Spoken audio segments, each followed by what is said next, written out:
Hi everyone, and welcome to Screams After Midnight, the horror movie podcast here on the Mild Fuzz Podcast Network.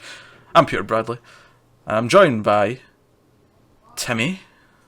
Hello, yes, looking real good, looking real sexy. New Year. You look like Luke Skywalker. Thank you. That is, Mario keeps joking about it, but you do legit look like Luke Skywalker with that hair and beard right now. Joseph's back after his absence from Christmas. Yeah, sorry about that, and I comment on Tim's comment. Everybody looks sexy with a beard. I agree. But yeah, Joseph missed 3 weeks of episodes. Yeah. 3 individual weeks. 3 individual weeks. Yes, that were not recorded on the same day at all. But that sweet tone you're hearing is from the one and only Kevin. Yes. Apparently, we're not allowed to talk about universities on this show. But it's not a university podcast. That wasn't even on a podcast. That was off air.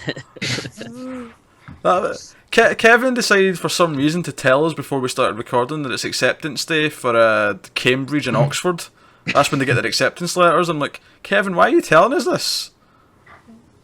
And stop fucking eating. You brought it up. He's saying eating. We're on a goddamn talk show. You don't eat when you're on a talk show. It's like trail mix, but it's not trail mix. It's a version of trail mix. I don't care what it is. What it is irrelevant. Yes, we talk about horror movies on this show.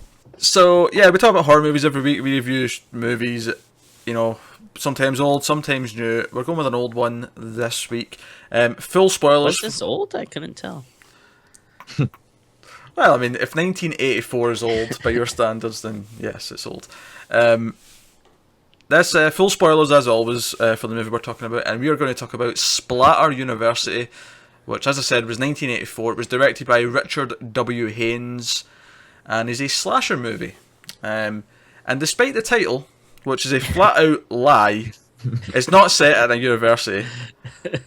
It's set in a high school. Was I the only one who had a problem with this? One of my many problems with the. You had more than one problem, Kevin. What are you talking about? Did we watch different films? Oh.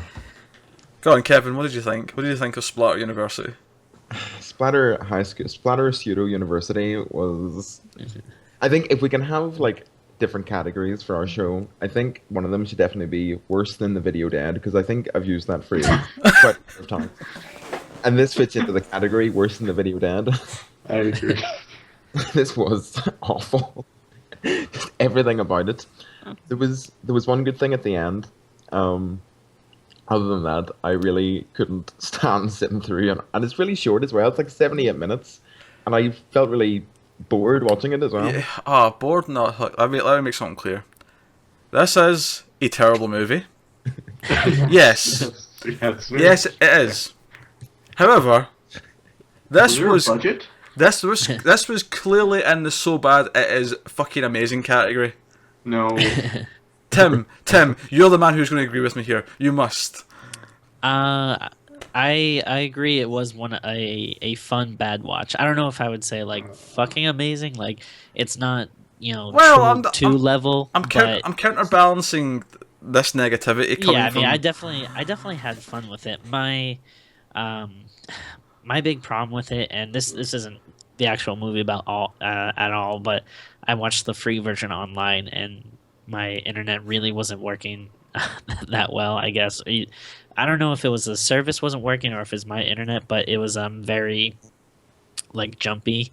In kind of the way you would hear someone say something and then the screen would kind of be frozen for a split second before they move or something. So I think that hindered a lot of my enjoyment, but the stuff I saw, I actually I liked. It was it was very fun.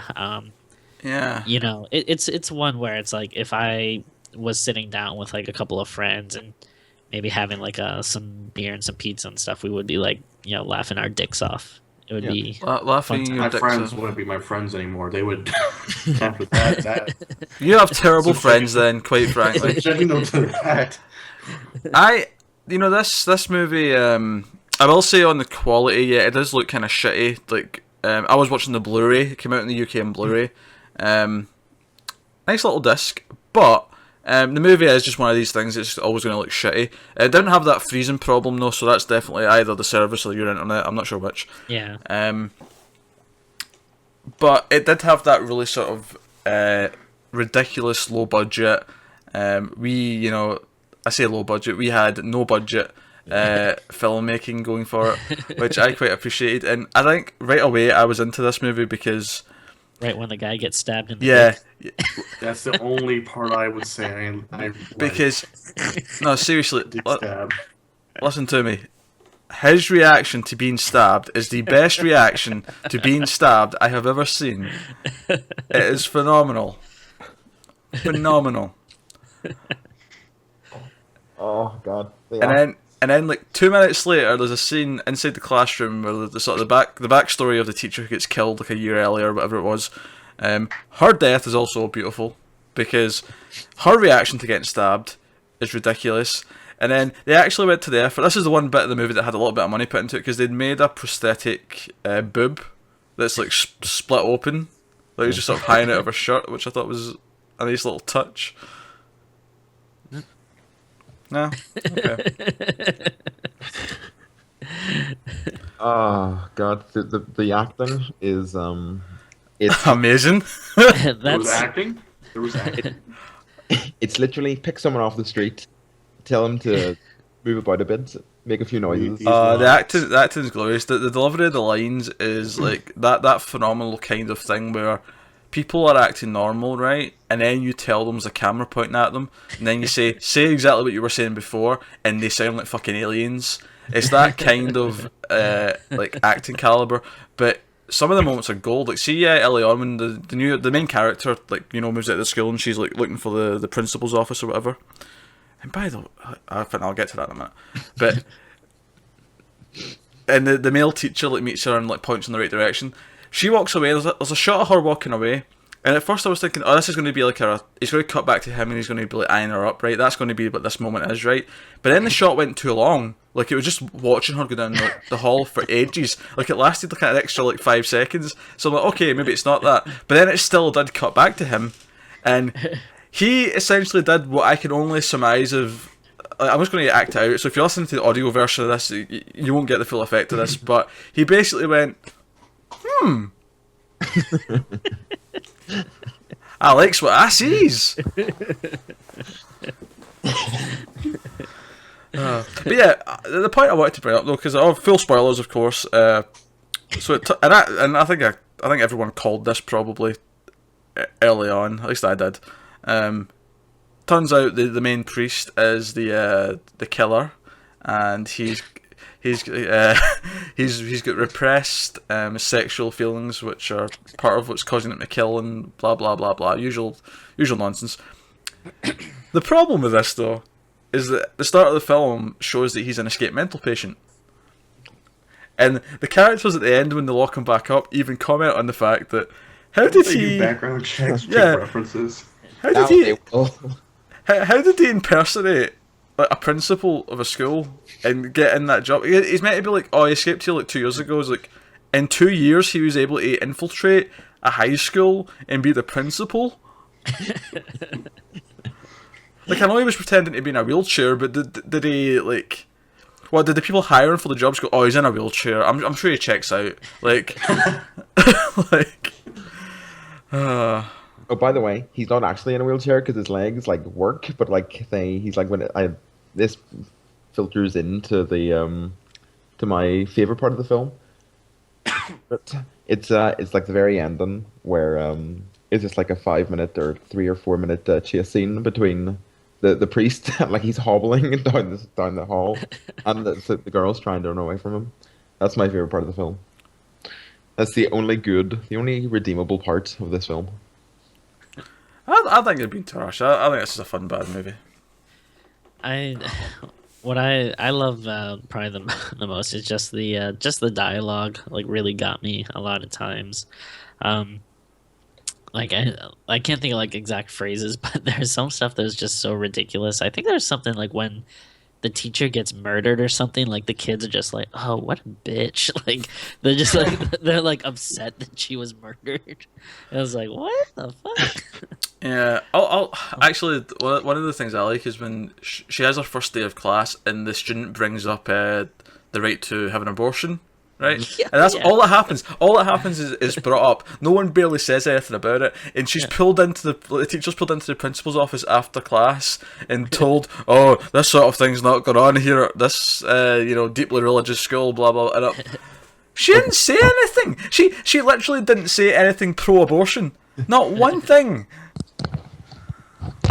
Oh, Kevin's mad and left. He's like upset. He's like, "Oh, I'm out. I can't talk about this anymore." That scene's actually personally painful for me because I'm an elementary education major.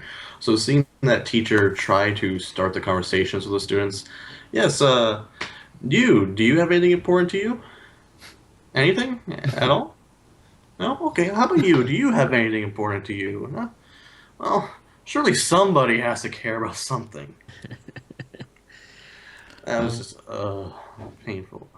Well, it probably does give you some good primer though for if they ever try to trick you by all saying that you never gave them a due date for the assignment. That's quality. That was a good trick. That was a good trick. Yeah. So you've learned something. You've learned something from this movie. You've laughed. You've probably cried. Well, cried about the quality, yeah. Kevin, did you buy this too? Mm-hmm. Yes. Do you know what the awful thing is, though? The awful thing is that now I've bought one of the slasher classics. Yeah, let me explain this. This is a part of a line of Blu-rays from a company in the UK where the numbers, the spines have numbers on them, like Criterion Collection. So he now has number 4 in the collection. Which means I'm going to have to get the rest of them. Yeah. This is a slasher classic. Yeah, I like a good half of the line. There is, and I like this one to be fair. So your opinion of some of the other ones might vary wildly. Although there is one that you will hate because I hate it. That said though, your taste is so weird. Maybe you will like it. What's the name of this line? The Slasher Classics Collection. Oh, it's actually called the Slasher line. Okay. Yeah. But Is it UK only? Is. Okay. Never mind then. Yeah, back to the movie. I don't have much more to say about it. I think it is kind of interesting that they kill off the final girl. Like she actually dies in the final chase. That's really weird. Like they actually did something different. Yeah. It broke the boundaries of cinema. This film. Yeah. It did. It broke a lot of boundaries. Broke the boundaries of your patience, by the looks of it. Yeah. Yeah. Better than The Visit, though. I'll give it that. Oh yeah. No. Without a Visit was doubt. fun. Visit was fun. No. The Visit is a masterpiece. Not fun. Although it was that. Well, not a masterpiece, but it was fun. This was fun. What are you talking about? I think Oh, this was not fun. with this This movie, was a you kind of like you know what you're getting into with it. I mean, if you are gonna take the time to watch a movie called Splatter University, I think you can't be too surprised of the quality. At least I didn't pay for it. It was free on YouTube. Yeah, Yeah. I do like. I feel like they don't do this as much anymore, but I do like when like horror movies would just be like a place and an adjective, like Splatter University or Death Spa. Or I'm sure you can still find some of those on Redbox. Redbox tends to have some of those. Cheap Yeah, orders. but these low-budget direct-to-video things now are not the same as the 80s. Yeah, they're cheap definitely movies. a 80s thing. There's a charm to the 80s movies that is kind of lost on modern ones. Well, maybe in the 2030s, we'll look back on these. Yeah, we'll see. We'll see. Alright, so I think there's not too much left to say on the movie itself, unless anyone has any specific moments they want to point out. Let's get to the big stats out of 10. Of the like, as someone who's had a go trying to write dialogue before, I can understand how difficult it is, but this film had no excuse. Yeah, I've wrote dialogue before. I'm familiar with the concept. Yeah, the dialogue in this film is terrible. All right, that is like that. Like I'm saying, it was fun. I'm saying I enjoyed it. I did, but don't mistake that for me having any delusions of this being Yeah. anything other than bad. It's just it's the right kind of bad. I did look at the Wikipedia entry for this. Oh, did you? Yeah, and it said they got this like school location to film at, which they're supposed to have for 2 weeks, and then like right before they started filming, the school was like, no, you can only have it for 1 week. So maybe that might explain why maybe some of it They have to felt rush rushed. through it a little bit. Oh shit, our shooting schedule just get halved. Oh well. But I guess like school started like right as they were like wrapping up, and like students were coming in while like crew guys were like mopping up fake blood. That's pretty cool. All right, let's get to some ratings then. Stabs in the crotches out of 10. Kevin, give us your rating. I didn't have fun with this film. I didn't like it. I'm gonna give it a generous 3. 3 stabs in the crotch. How many stabs in the crotch from Joseph? I'm gonna be with Kevin. Just a 3 stabs in the crotch. That's the only moment I even like is the stab in the crotch. Timmy, how many stabs in the crotch? I'm gonna be a little more generous, but not a ton. I'm gonna give it a 4, but with a little bit of an asterisk. Again, my internet connection was so bad when I watched it. It was really annoying, but I can't really blame the movie for that. But I feel like if I watched it again, with either better connection or actually watch like the Blu-ray or something, I'd probably Plus, Tim, enjoy it a little more. I think you'll find that when they made this movie, they didn't even know what the internet was. So Yeah. you can't blame them Oh, for the yeah. internet. So Oh no, definitely not. But it's but just going by the how it was when I first watched it, I'm gonna give it a 4. But I would like to maybe try it again someday. yeah. I'm going to go one beyond, and I'm going to give it a 5 stabs in the crotch. Kevin, I'll give you a stab in the crotch if you keep looking at me like that. It hurt him deep down in the soul. 5. Oh, I'm the one with the weird opinion. You are the one with the weird opinions. You put Paranormal Activity 4 above Paranormal Activity 3. You're fucking insane. I am rating this partially based on enjoyment rather than objective quality. Like, Yeah. Well, throw a Connect into this film, and you've got yourself a 10. I'll happily give it a 10. I enjoyed this more than The Visit. I did. Oh, without a doubt, Oh, 100%.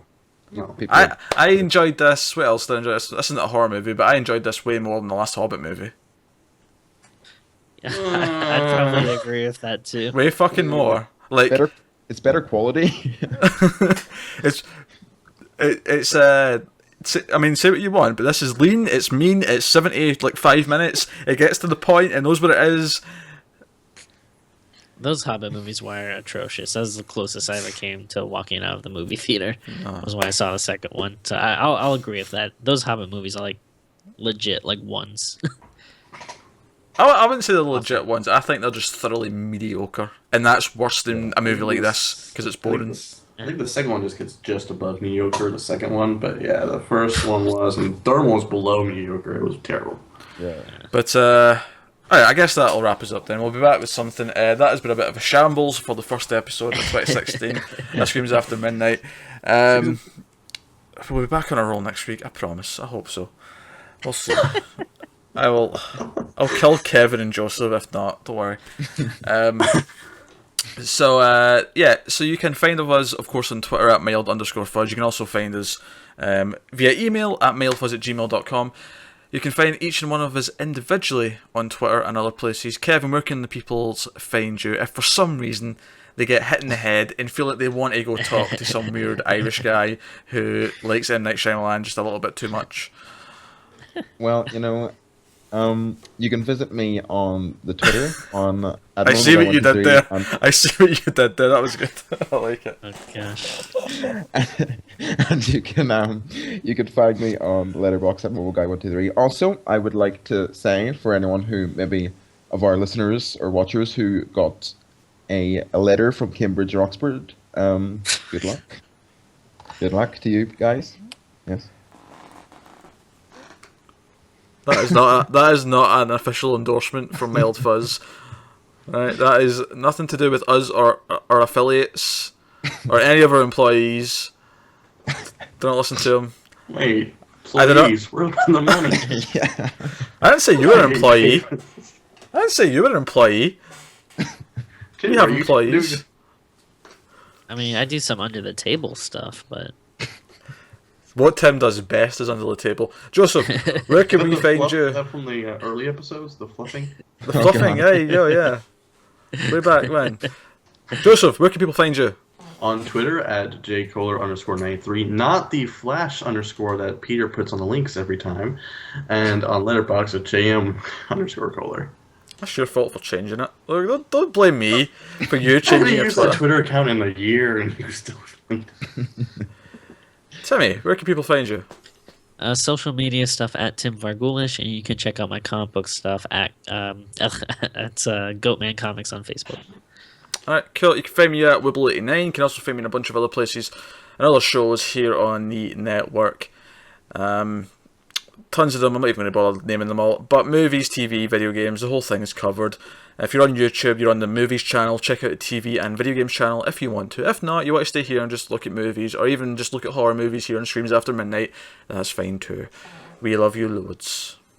Tim more than most. So, yeah, thanks very much, guys. We will be back next week with another horror movie, or movies, depending. And we will see you then. So keep watching scary movies, and we'll see you next time.